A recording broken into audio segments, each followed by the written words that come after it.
अस्सलाम वालेकुम क्लास। हमारा आज का जो टॉपिक है, हम लोगों ने बेस कैटेलाइज्ड रिएक्शन तक पढ़ लिया था। आज हमारा एसिड कैटेलाइज्ड रिएक्शन है।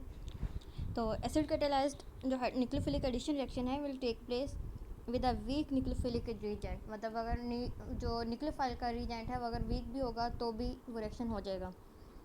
The addition is initiated by the proton. ये जो रिएक्शन होगा, जो एडिशन रिएक्शन है, ये जो है स्टार्ट कैसे होगा कि एडिशन होगा प्रोटॉन का, लिबरेटेड बाय द एसिड। जो एसिड में से लिबरेट हुआ होगा उसका हम एडिशन करवाएंगे।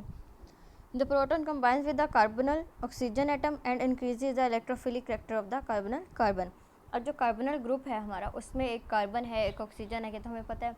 अब ये जो न्यूक्लियोफाइल आ रहा है, इसमें से जो हाइड्रोजन हम लोगों ने एसिड में से निकाला है, इसमें जो ऐड हो रहा है वो कहाँ पे ऐड होगा?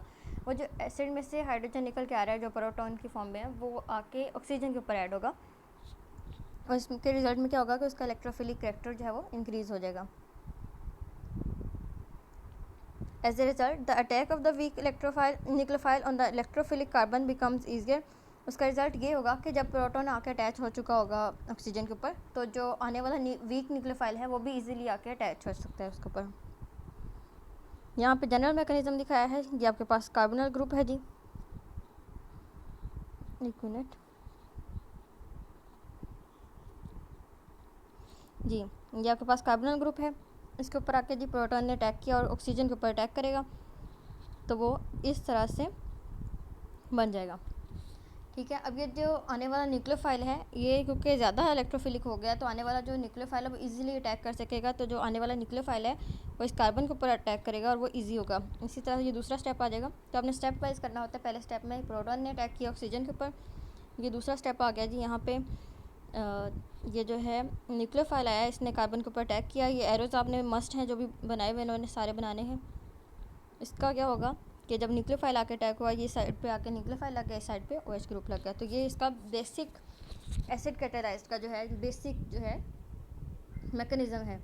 अब यहाँ पे डिफरेंस जो है आएगा वो जस्ट और जस्ट जो है वो न्यूक्लियोफाइल का आएगा, क्योंकि जनरल टर्म यूज़ कर रहे हैं ना। तो न्यूक्लियोफाइल में हम जस्ट इसका डिफरेंस लिखेंगे कि जी न्यूक्लियोफाइल कोई भी आके जो लग रहा है वो आके लगता जाएगा, बाकी जो मैकेनिज्म है वो यही रहेगा।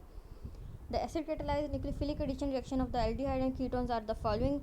Both formaldehyde or acetaldehyde polymerizes in the presence of dilute H2SO4 to give metaformaldehyde and paraldehyde respectively। मतलब आपने रिएक्शन करवाया है, ये आपके पास फॉर्मल्डिहाइड है, ये आपके पास एसिटाल्डिहाइड है।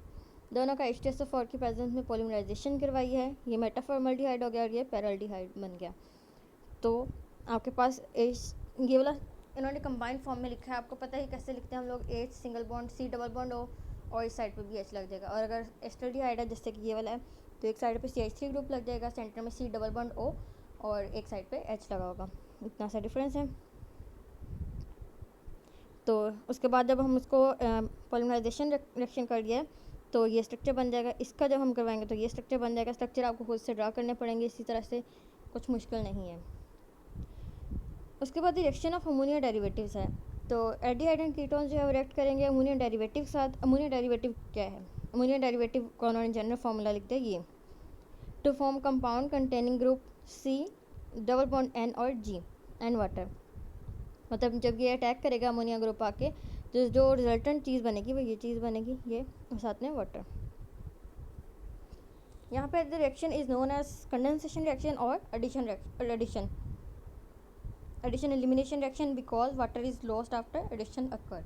मतलब इसको या तो हम कंडेंसेशन रिएक्शन भी कह सकते हैं और या इसको एडिशन एलिमिनेशन इस तरह से कहेंगे कि एडिशन हुआ न्यूक्लियोफाइल का, तो जो कोई भी चीज़ का जो एडिशन हुआ है उसके रिजल्टेंट में जो वाटर है वो लॉस हो गया, तो इसलिए ये एडिशन एलिमिनेशन रिएक्शन हो गया। The reaction is acid catalysed.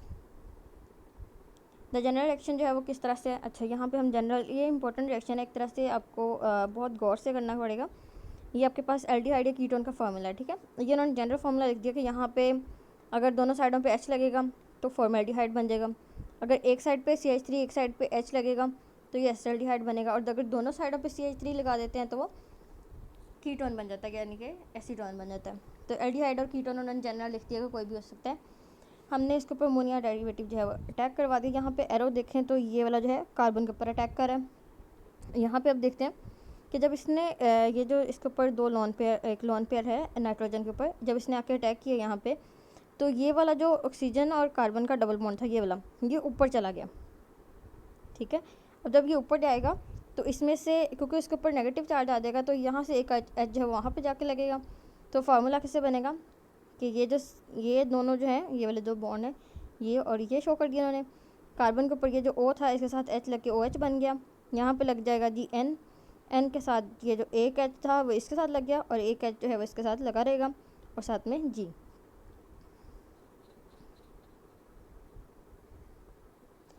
उसके बाद है अमोनिया अल्कोहल बन गया है, ये अनस्टेबल है, साथ में लिखा उन्होंने। ये इसकी जो है वो रीअरेंजमेंट होगी और क्या बना देगा आपके पास, कोई भी कंडेंसेशन प्रोडक्ट बना देगा, और साथ में से वाटर जो है वो एलिमिनेट हो जाएगा इसका। अच्छा, उन्होंने कहा ये जो G है, जो जनरल फार्मूला हमने देखा कि GNH, क्योंकि हमने ये फार्मूला पढ़ा था ना GNH2, यहाँ पे जो G है वो कोई भी हो सकता है, उसमें उन्होंने बता दिया वो OH भी हो सकता है, वो NH2 भी हो सकता है, NHC6H5 भी हो सकता है, NHCO NH2 भी हो सकता है, G कोई भी हो सकता है कि साथ में इसके NH2 लगा होगा। सम कॉमनली यूज जो है वो अमोनिया डेरिवेटिव जो है वो हाइड्रोक्सिलामाइन है, NH2OH है, हाइड्राजीन है, NH2NH2, फिनाइल हाइड्राजीन जो कि है C6H5NH NH2, सेमी कार्बोजाइड है, इसमें NH2 NHCO NH2 है, एंड 2,4 डाइनाइट्रोफिनाइल हाइड्राजीन है। The reaction of the above stated ammonia derivatives with alcohol, with aldehyde and ketones are as follows। अब इन सब की रिएक्शन जो एल्डिहाइड और कीटोन्स था वो यहाँ पर उन्होंने मेंशन कर दिए हैं। सबसे पहले जो है रिएक्शन विद हाइड्रोक्सिलामाइन है, aldehyde and ketone react with hydroxylamine to form enzyme in the presence of an acid. अच्छा, यहाँ पे आप रिएक्शन देखें तो बहुत इजी रिएक्शन है, कोई डिफरेंस नहीं है, जस्ट आपको फार्मूला याद रखना है कि हाइड्रोक्सिलामाइन का फार्मूला क्या है। ये आ गया जी आपके पास एस्टल्डिहाइड, ये आ गया आपके पास एसीटोन। अच्छा, दूसरे इन्होंने नाम लिखा है एथेनॉल और प्रोपेनॉल, तो ये हमने पीछे देखा कि इनके दो नाम होते हैं, वो हम पीछे पढ़ चुके हैं, ये आपको पता होना चाहिए। एस्टल्डिहाइड के ऊपर जो है जी रिएक्शन आया आपके पास, ये है हाइड्रोक्सिलामाइन का। अब ये चीज़ सारी वैसे ही लिखेंगे हम, जस्ट डिफरेंस कहाँ पे आएगा, ये कार्बन है, कार्बन के बाद डायरेक्ट डबल, ये जो H है इसको और ऑक्सीजन को अभी यहाँ से निकाल दो, तो डिफरेंस कहाँ से आएगा, ये हम लोग इसको, ये जैसे कि H2 और ये H2 है, ये O है, इन दोनों का मिला के हमें वाटर बना देंगे।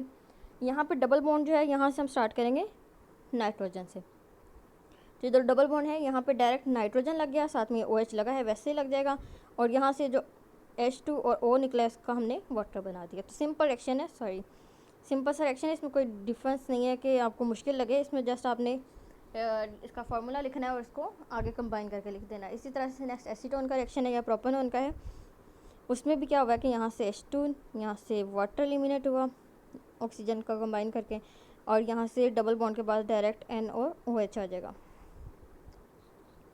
नेक्स्ट है आपके पास रिएक्शन विद फिनाइल हाइड्रोजीन, तो aldehyde and ketone react with phenyl hydrazine to form phenyl hydrazones in the presence of an acid. ये भी सेम एस्टल्डिहाइड और एसीटोन का रिएक्शन करवा रहे हैं, आपको फार्मूला जस्ट आना चाहिए, फिनाइल हाइड्रोजीन का ये फार्मूला है। यहाँ पे भी डायरेक्ट वही चीज़ है, यहाँ से H2 और O को माइनस कर दो, ख़त्म कर दो, डबल बॉन्ड जो है वो डायरेक्टली N के साथ बनेगा, बाकी चीज़ वैसे ही लिखी जाएगी दोनों सिचुएशन में, बाकी कंडीशन लिखना मस्ट है। इसके बाद है जी रिएक्शन विद हाइड्रोजन। अच्छा, इनमें जस्ट अब यही आप देख रहे हो कि जस्ट फार्मूला इंपॉर्टेंट है। अब हाइड्रोजन का फार्मूला ये है, रिएक्शन सेम वही है कि यहाँ से H2 और O निकला और बाकी NH2 जो है वो वैसे लग गया दोनों में। तो आपने जस्ट जो चीज़ माइंड में रखनी है वो इनके फार्मूलाज हैं। 2,4 डाइनाइट्रोफिनाइल हाइड्रोजीन है, ये जी फार्मूला, इसको आपको थोड़ा सा याद रखना है कि कैसे है। ये हो गया जी आपके पास फिनाइल का ग्रुप, इस पे 2 और 4 पोजीशन पे 2 नाइट्रो ग्रुप लगे हुए हैं, और जी ये लगा हुआ जी फिनाइल ग्रुप, ठीक है जी, बेंजीन के ऊपर। तो उन्होंने लिखा है 2,4 डाइनाइट्रो फिनाइल हाइड्रोजीन, ठीक है, ये हाइड्रोजीन का फार्मूला है। 2,4 पे 2 नाइट्रो जो है वो ग्रुप लगे हैं, तो इस तरह से इसका नाम बन जाएगा 2,4 डाइनाइट्रो फिनाइल हाइड्रोजीन। अब ये फिर से वही रिएक्शन है कि एस्टल्डिहाइड है और एसीटोन है आपके पास, ये रहा एस्टल्डिहाइड, ये रहा आपके पास एसीटोन, फार्मूला है, कुछ भी डिफरेंस नहीं, जैसे आप पीछे करते आए हो, बस उसका थोड़ा सा स्ट्रक्चर थोड़ा सा बड़ा है, तो इसमें डिफरेंस कहाँ से आएगा, H2O निकला, डायरेक्ट डबल बॉन्ड के बाद हमने N लगा दिया, NH2, और उसी तरह से सारा जो है स्ट्रक्चर बन गया, इसका नाम बन गया एस्टल्डिहाइड 2,4 डाइनाइट्रोफिनाइल हाइड्रोजीन। उसके बाद दूसरे में आ जाएगा जी एसीटोन 2,4 डाइनाइट्रोफिनाइल हाइड्रोजन। तो डिफरेंस कहीं भी नहीं है, जस्ट वही है, जस्ट फार्मूले का डिफरेंस है। Direction can be use for the identification of aldehyde and ketones because 2,4 dinitrophenyl hydrazones are usually yellow और ऑरेंज क्रिस्टलाइन सॉलिड्स। तो इसमें हम लोग एल्डिहाइड और कीटोन का जो है वो डिफरेंस कर सकते हैं। चलें ठीक है, यहाँ तक आपका रिएक्शन है। आगे इसका मैकेनिज्म उन्होंने बताया, मैकेनिज्म जो है हम लोग कल देख लेंगे इसका। इतने रिएक्शंस हैं, इसको आप अच्छे से करोगे। दूसरी बात, आपका ये जो टॉपिक हम पढ़ रहे हैं, आप अभी इसको अच्छे से प्रिपेयर करोगे। जब आपकी कोई न्यू टीचर आ जाएंगी तो उनको यही कहा जाएगा इससे नेक्स्ट पढ़ाएं, ये आपको दोबारा टॉपिक नहीं पढ़ाए जाएंगे, इसलिए अच्छे से इसको प्रिपेयर करो। अल्लाह हाफिज़।